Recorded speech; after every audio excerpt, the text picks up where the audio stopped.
First, I'd like to be able to commend the other teams in the league. I want to welcome Kennesaw and Monmouth, but one of the things we talk about all the time, as I know many of you do, is you got to give it your very, very best. And we've never played a team in the Big South that doesn't give it its very, very best. And when you look at preseason picks, whether they're conference picks, players, all conference teams, whatever they may be, I think everybody in this room recognizes that while that might be flattering, that's not going to have an impact on what's going to happen in any game that we wind up playing or what's going to happen at the end of the season. It's your dedication, it's your commitment to hard work that will determine that outcome. We're proud to be part of the Big South and what we have going on. I thought I would share a story first. How many people, they actually told me, by the way, I have 6 minutes, okay, so a little more than the other guys. So I have a story. So how many of you have heard of Jerry Colangelo? Okay, well, those of you that haven't, the younger guys, Jerry Colangelo, I think, they talk about Mark Cuban today, but Jerry Colangelo, to me, is the #1 business guy in the history of sports.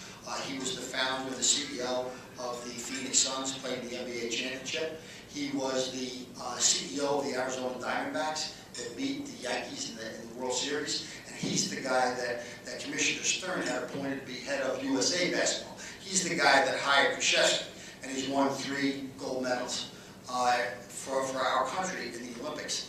And I remember the National Italian American Foundation, when I first joined, we have a big gala every year in Washington, 3,000 people, black tie thing, not uncommon for the president to show. The night before, they had a little reception for about 100 people. I was invited to that, and I saw Jerry was going to be there. It was my first time. And frankly, I went down because I wanted to meet Jerry.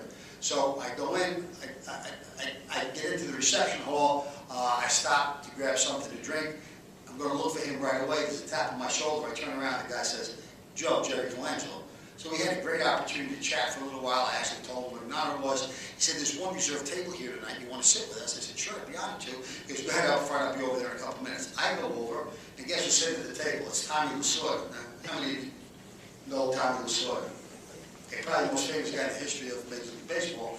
And Tommy's there, and I had an opportunity to spend literally a couple of days with him. So I want to share a story with you, but before I do that, I recognize that not 100% of the time do people view things as politically correct. So my father was born in Italy. I'm a member of the National Italian American Foundation, and this is Tommy Lasorda's story anyway, so work with me on this.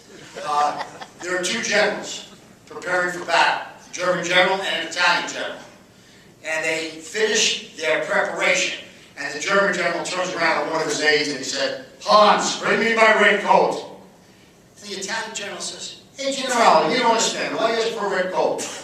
"Because tomorrow, if I get shot in battle, the red of my coat will camouflage my blood, and I will continue to be a source of inspiration to my men."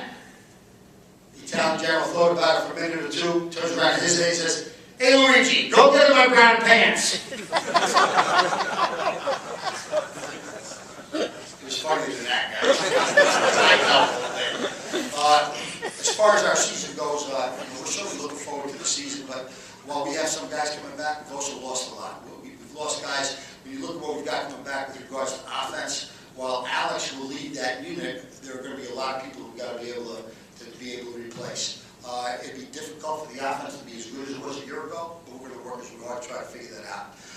Quinn will lead our defense, and while the defense last year had some great stretches, we were also pretty inconsistent, and we can't do that, and we've got to be far more consistent on defense. I'm optimistic, and I hope we're going to be able to do that. Of course, special teams are critical to us. I thought we were pretty good last year. We've got to be at least as good, if not better, this year if we're going to be effective. At the end of the day, really what it comes down to for us, we actually don't have goals in our program, per se. We have a mission, and that's to put a team on the field that all the Coastal's going to be proud of. That means in the stadium, on the field, in the classroom, behavior on and off campus, and every one of our guys is somebody's brother or somebody's son. We ask them to live up to that responsibility. So when we ask to put a team on the field that the community is going to be proud of, winning is an important part of that, but it's about giving it everything you've got 100% of the time. If we're able to do that,